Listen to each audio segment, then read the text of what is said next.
how do we know that the verses in the Quran and the chapters in the Quran are the actual ones that are supposed to be in there? Could it be that there are some verses and chapters that are missing from the Quran? Now, I'm aware you're going to tell me that Allah says that He will protect His revelation, and that if a Muslim would actually admit that the Quran has not been perfectly preserved, that it would actually, of course, destroy the doctrine of perfect preservation.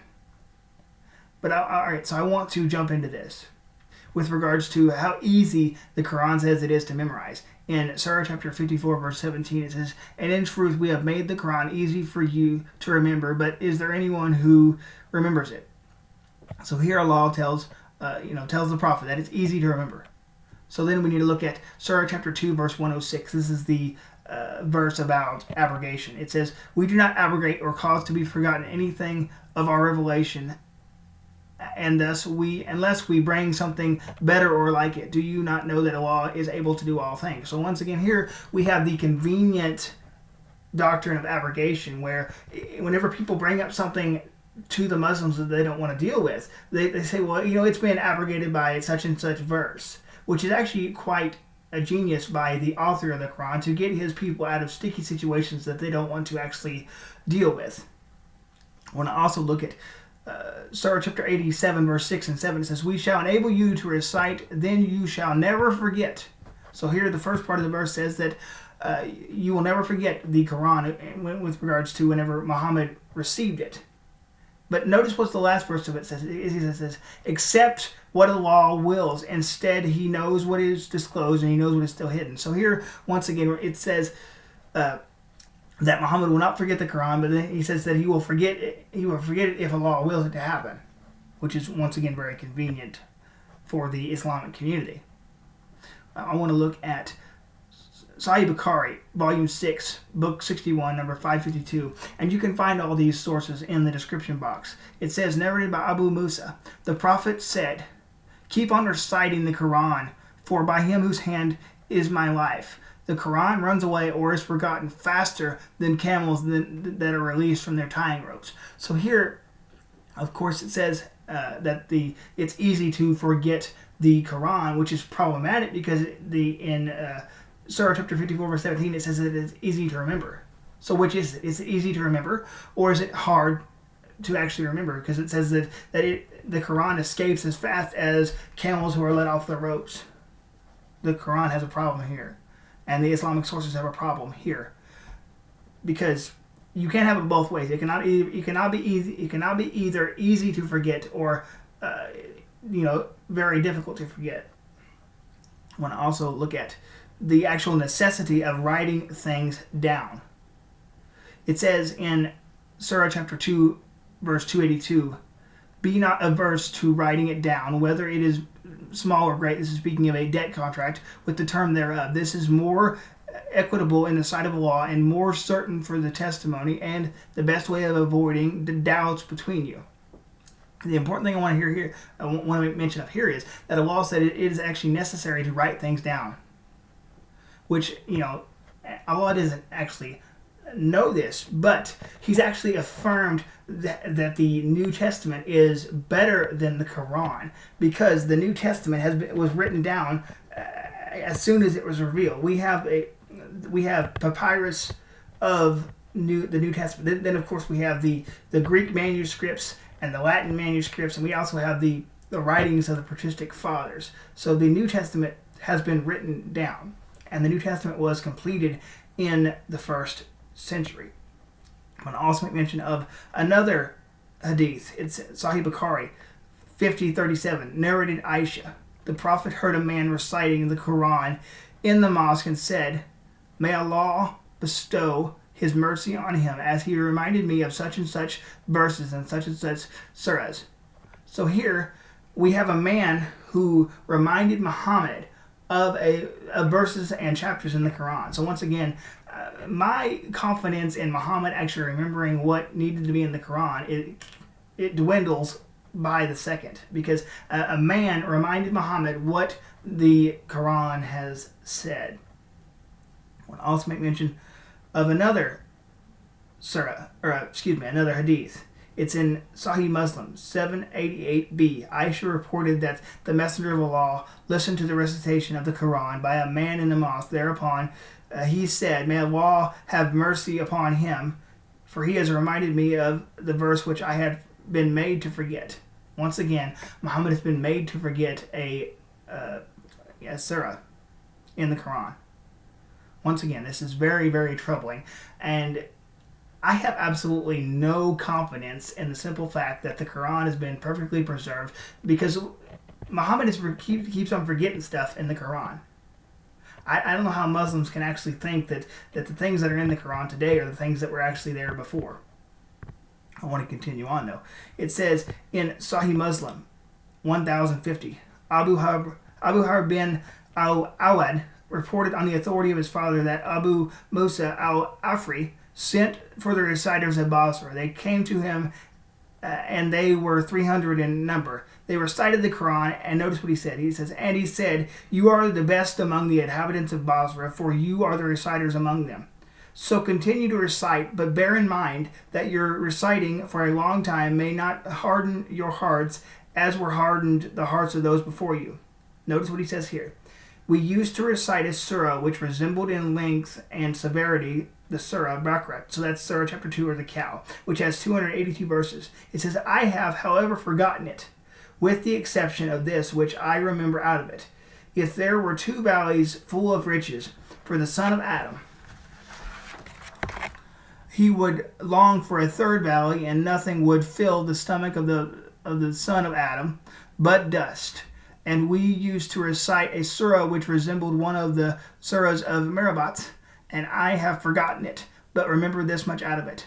O people who believe, why do you say that which you do not practice, and that is recorded in your necks as a witness against you?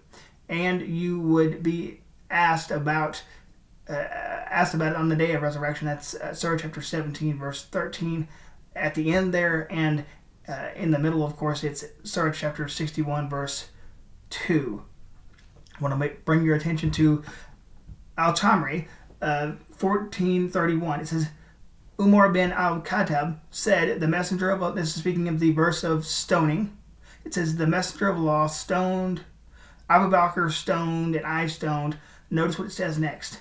"If I didn't dislike that I add to the book of the law, I would have written it in the Mushraf," which is the margin, for I fear there would come a people and they will not find it in the book of the law, so that they would disbelieve in it." So here, this man is saying that the verse of stoning is not in the Quran. He said that he would have written it in, but he didn't want to be accused of adding to the word of the Quran, which is once again very troubling with regards to the claim of perfect preservation of the Quran, and the fact that the Muslims say that all the verses in the Quran that are in there were, of course, there during the time of Muhammad, and with regards to Uthman's recension.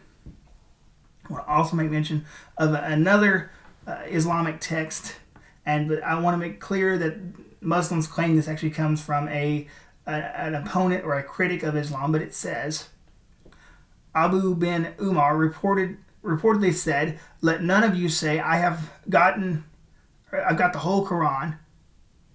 How does he know what all of it is? Much of the Quran is gone. Let them say instead, I have what has survived." So what the man is saying here is that people cannot say they have the whole Quran, because much of it is gone, but instead say you have what remains of it, what has survived. That is very troubling.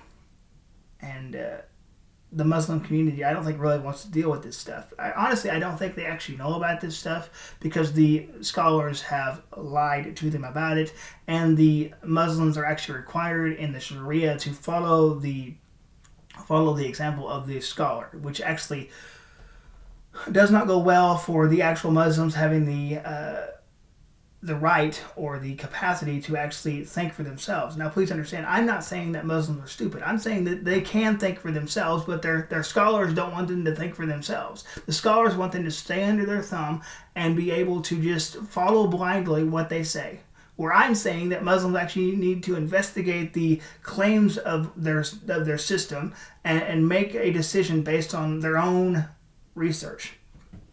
Now, with regards to good old Uthman's recension, we can see in Sahih Bukhari 4987, narrated Anas bin Malik.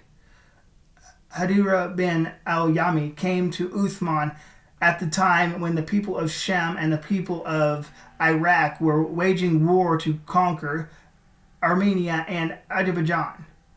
Hudayfa was afraid of the people of Sham and Iraq, the differences in the recitation of the Quran. So he said to Uthman, "O chief of the believers, save the nation before they differ about the book, the Quran, as the Jews and the Christians did before." So here, the problem is that there's been different recitations of the Quran in different areas. I want to continue on. It says, so Uthman sent a message to Hafsa, this is one of Muhammad's wives, saying, "Send us the manuscripts of the Quran so that we may compile the Quranic materials in perfect copies and return the manuscripts to you." Hafsa sent it to Uthman. Uthman then ordered Zayd bin Thabit, that's a scribe of Muhammad, Abdullah bin Azra, Sa'id bin al-As, and Udar Rahman bin Harith bin Hisham to rewrite the manuscripts in perfect copies. Uthman said to the three Qurayshi men, "In any case that you disagree with Zayd bin Thabit on the point of the Quran, then write it in the dialect of the Quraysh. The Quran was revealed in this tongue." So notice what happens here. Uthman tells these men to get together and to write down the Quran. And if they disagree about any of the verses with regards to Zayd bin Thabit, that they should write it in the Qurayshi dialect. Well, if memory is so good, then there should not be a difference with regards to the recitation of the Quran. But the problem was that whenever people would recite the Quran, they would have different verses and different ways of with regards to even dialects. But the point is that you would not burn dialects. You could not burn somebody's tongue. You would have to burn the copies of the Quran that differ with regards to wording, with regards to textual variants. And Muslims, of course, just say they're burning dialects. You cannot burn dialects because dialects are the way of speaking. You actually have to burn Quranic materials, which is physical, whether it's paper or what have you. You have to burn physical materials. You cannot burn a tongue. I mean, I guess you can, but that's actually immoral. But the point is that he didn't burn a dialect. He burnt the differences in the Quran. But I want to continue on. It says they did so, and when they had written many copies, Uthman returned the original manuscripts to Hafsa. Uthman sent every Muslim province one copy of what they had copied and ordered that all other Quranic materials, whether written in fragmentary manuscripts or whole copies, be burned. So here we have Uthman's recension, where he has these men to write down a copy of the Quran that Uthman likes, and then he burns the copies of the Quran, the other copies. Why? Because there's differences in the Quran. There's differences in wording. There's difference in textual variants. And Uthman here is trying to hide the fact that there are differences in the Quran, which would absolutely destroy the Quranic claim of perfect preservation. I want to continue on. With regards to the problem with the Hadith, the problem with the Hadith is that the Hadith is said to be the sayings and actions of Muhammad, and the Hadith collection is basically it's said to be an unbroken chain of narration of the Prophet with regards to his companions, and then they heard it from people, and it keeps going back all the way to Muhammad. But the problem is that the first Hadith collection, the most trusted Hadith collection, is by Bukhari, who died around 870. Now the problem is that Muhammad died in 632. So the age, the time frame, the difference between Muhammad and Bukhari is 238 years. So Bukhari didn't even live in the same time as Muhammad, and yet people are trusting the narration, the chain of narration, to go back to Muhammad. But here we see that even Muhammad said that he had forgotten parts of the Quran. So you can't actually trust the memory of men to go all the way back, because things are going to be forgotten, and therefore you cannot actually trust the hadith collections because they are over 200 years after the time of Muhammad, and the memory of men are faulty. Therefore, we cannot trust what they are saying, because the time frame with regards to when Bukhari lived and when Muhammad lived is 2 centuries different. So this is primarily why we should reject the Quran, because Muhammad says that he's forgotten verses in the Quran and chapters, and we can also see that the hadith is not trustworthy either, because the first hadith is written 200 years, or specifically 238 years after the time of Muhammad. Therefore, it should also be rejected.